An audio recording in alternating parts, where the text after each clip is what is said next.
You didn't lose her. You lost the illusion. What you mourn is not the woman herself, but the image your suffering mind had fashioned from her silence, her smile, her absence. This is the first wound. Not that she is gone, but that the idea of her refuses to leave. In the quiet that follows her departure, the world remains unchanged, and yet something has shattered inside. The laughter of strangers feels distant, the sun, indifferent. Your own breath, mechanical. The body persists, but the soul collapses into a hollowness that has no shape, no sound, no exit. What was once warm and vital is now cold and suspended. You have not merely lost someone. You have lost the axis around which you once spun meaning. In truth, no external catastrophe could have prepared you for this. Because it is not grief that overtakes you, it is the realization that everything you believed in may have been false. This woman, who once felt like the final answer to an unnamed ache within you, now stands revealed as a question you cannot solve. Her eyes, once orbs of salvation, now reflect only your own longing back at you. She was not the one, but you had needed her to be. And this need, this desperate hope dressed in affection, is what wounds you most deeply now. For if she was never the answer, then you must face the abyss that the question opens. There is a peculiar cruelty in the way memory sharpens absence. A word she once whispered in jest now returns as a blade. A gesture, forgotten by her, clings to your mind with the weight of permanence. And yet, in all this pain, the world insists on moving forward. The ordinary unfolds. Clocks tick, doors open, leaves fall. No music plays for your heartache. No voice narrates your collapse. The universe remains deaf to your mourning. It is this silence, the sheer indifference of existence, that begins to fracture your sense of self. She did not choose to become your ruin, but the will that operates behind the veil of phenomena did. And this is where understanding begins. Beneath every smile and every kiss, there moved a deeper force, blind, ceaseless, impersonal. Schopenhauer called it the will, the silent engine behind all becoming, all striving, all pain. You loved not because she was divine, but because the will in you sought continuation, illusion, and momentary reprieve. What you took for transcendence was biology cloaked in poetry. The will used her image to seduce your consciousness into forgetting what it already knew, that peace cannot be found in another, and every embrace conceals a farewell. You did not choose to fall for her. The will chose for you. And now, as she fades into memory, it is the will that tortures you with remembrance. But this torture is not punishment. It is revelation. Suffering is not the shadow of love lost. It is the shadow of illusion dissolving. You are not broken. You are simply waking up. And the pain you feel is the friction of the dream peeling away from reality. In the raw ache of loss, many will offer you platitudes. You'll heal. You'll find someone better. Time mends all. But beneath these assurances lies a refusal to confront the deeper truth. She was never yours. She was never meant to be. She was an apparition cast into your life by the will's machinery. And now that machinery turns again, leaving you abandoned not just by her, but by the meaning you once extracted from her presence. That is the real grief. That is the silent wound. And yet, something stirs in this emptiness. Not hope, not renewal, but a strange kind of clarity. You begin to see not just her absence, but your own blindness. You loved her not as she was, but as you needed her to be. You did not lose her. You lost the part of yourself that mistook longing for truth. And in this loss, a deeper presence begins to emerge, not of her, but of you. Not the self that reached outward for salvation, but the self that watches now in stillness, wounded but aware. This is not the end of love. It is the end of illusion. And for the first time, you begin to see that the wound she left is not a scar. It is an opening, not into despair, but into something more brutal and more sacred. The knowledge that all love must die, but the self who sees it die becomes free.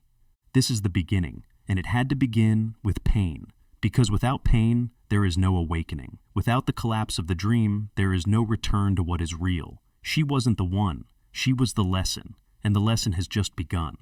The moment you awaken from the illusion of love, you are no longer one of them. The world around you, still enchanted by romantic myths and the narcotic of union, will now find you foreign. Where others see heartbreak as an unfortunate detour on the road to happiness, you begin to see it as a crack in the entire architecture of meaning. And in that crack, something begins to speak, a voice older than language, darker than hope. It whispers that what most call love is not transcendence but transaction, a mutual deception, blessed by culture and concealed by poetry.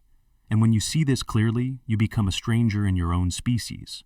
Do not expect them to understand. They are still in the dream. They believe she was their soulmate, their destiny, their forever. They speak of timing, not truth.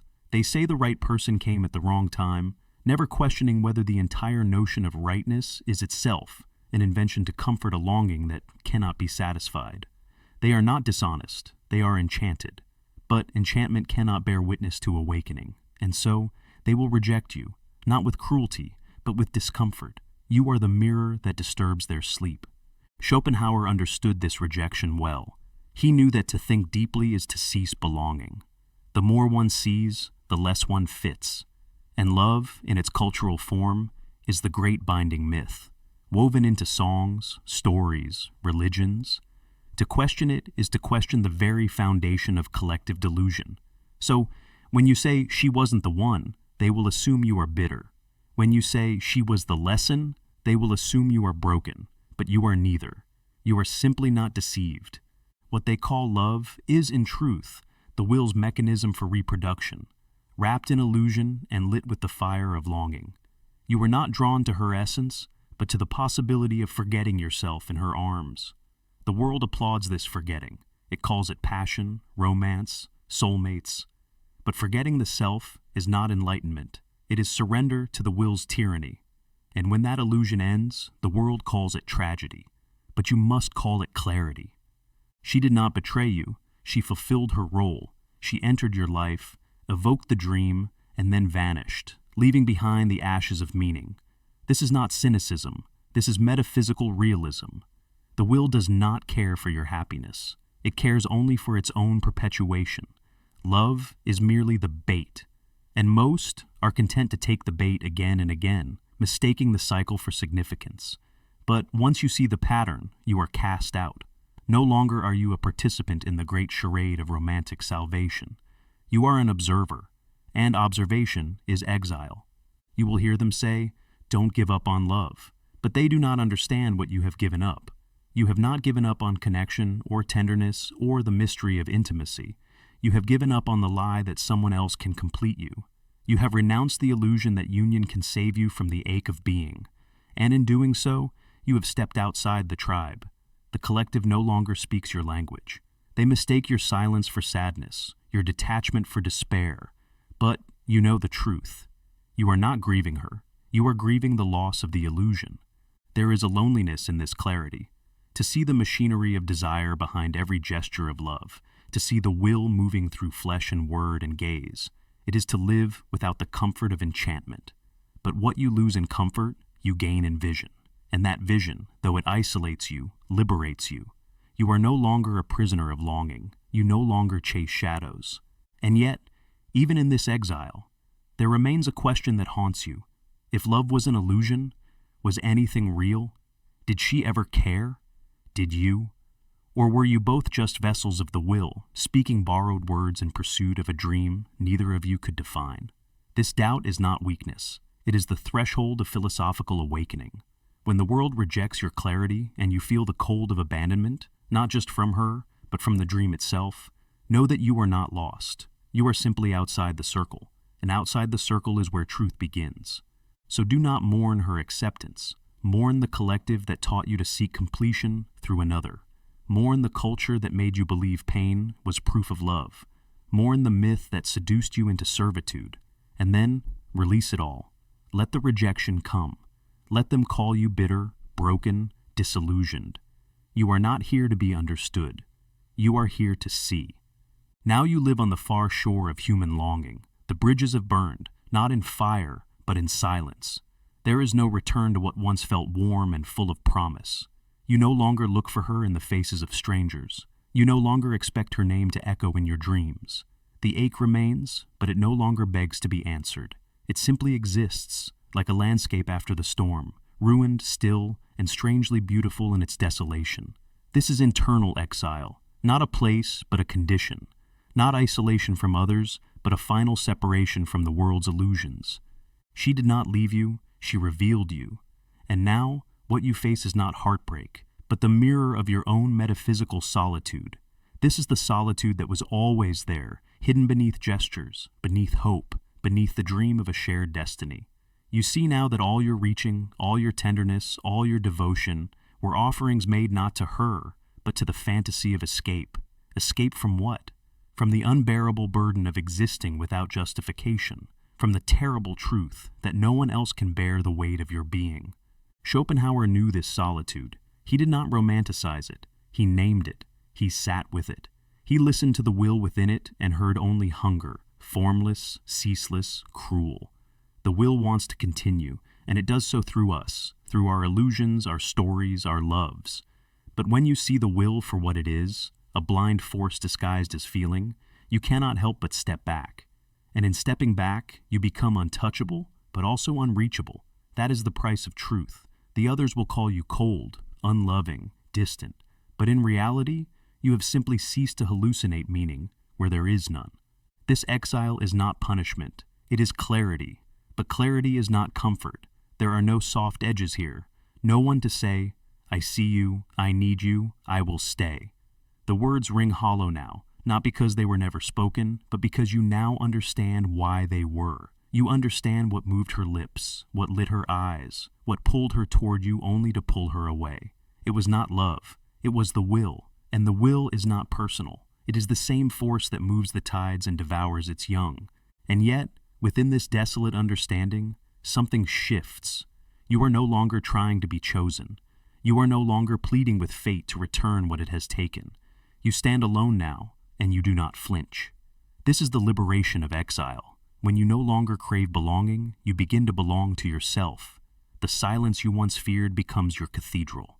The stillness you once avoided becomes your home. And though no one stands beside you, you do not feel alone, not in the way you once did, when surrounded by false promises and borrowed dreams. For the first time, your sorrow does not ask to be healed. It simply is. And in that being, it transforms, not into joy, not into peace, but into presence. Raw, unsweetened, unmediated presence. You are here now, without distraction. And in this naked moment, you touch something that cannot be touched through desire. The real. It does not soothe, it does not explain, it simply is. And in its presence, all that was false begins to dissolve. You begin to see your own reflection not as a lover betrayed, but as a being unbound. What she took with her was never truly yours. What remains is not a fragment, it is the core. You are not a broken heart searching for repair. You are a consciousness freed from the veil of intoxication. You do not hate her. How could you? She did not know what she was doing. Like you, she was moved by forces neither of you could name. You forgive her not as an act of virtue, but as a gesture of understanding. She was a wave, and now she is gone. The ocean remains. This is exile, to live among others but speak a language they no longer hear, to feel more deeply, not less, to know what it costs to believe in illusions, and what it costs to live without them. You have paid both prices, and now, in the stillness of what remains, you begin to understand that this solitude is not the absence of love. It is what love obscured. Beneath every longing was this, the naked self, suspended in a world that cannot answer, but can be seen.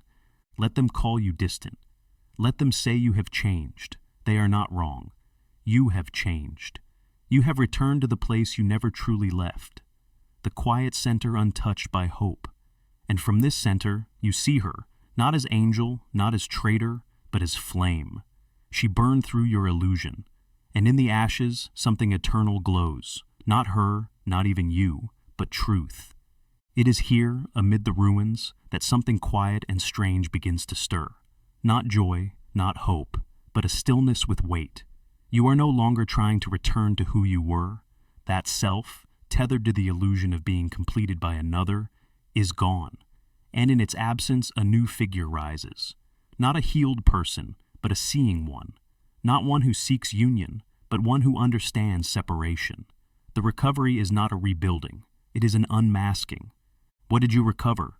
Not the world, not her, yourself. But not the self who once waited by the door, half alive with longing. You recover the self beneath all longing, the one who was there before she appeared, before the will cloaked her in the garments of salvation, before the story began. That self had no name, no goal, it simply was. And now, in the aftermath, it is again. She was never the cause of your suffering. She was the mirror. The wound existed long before her presence. She only illuminated it. And now that she is gone, the wound remains. But it no longer bleeds. It speaks. And what it says is not, bring her back, but see what she revealed. Every moment you spent with her was the world's attempt to awaken you, not to love, but to truth. And the truth is this: the will disguises itself as desire, then uses that disguise to keep you bound. But when desire is seen through, the bond breaks, and what remains is no longer a prisoner. It is a witness. To witness one's own life without flinching, that is the recovery. You no longer need to be loved in order to feel real. You no longer fear your own company. You do not dread the silence where her voice used to live. In fact, that silence becomes the most honest sound you know.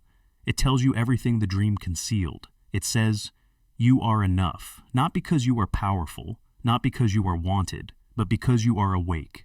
There is no higher validation than this. The world will not recognize this transformation. They will ask if you're seeing someone new.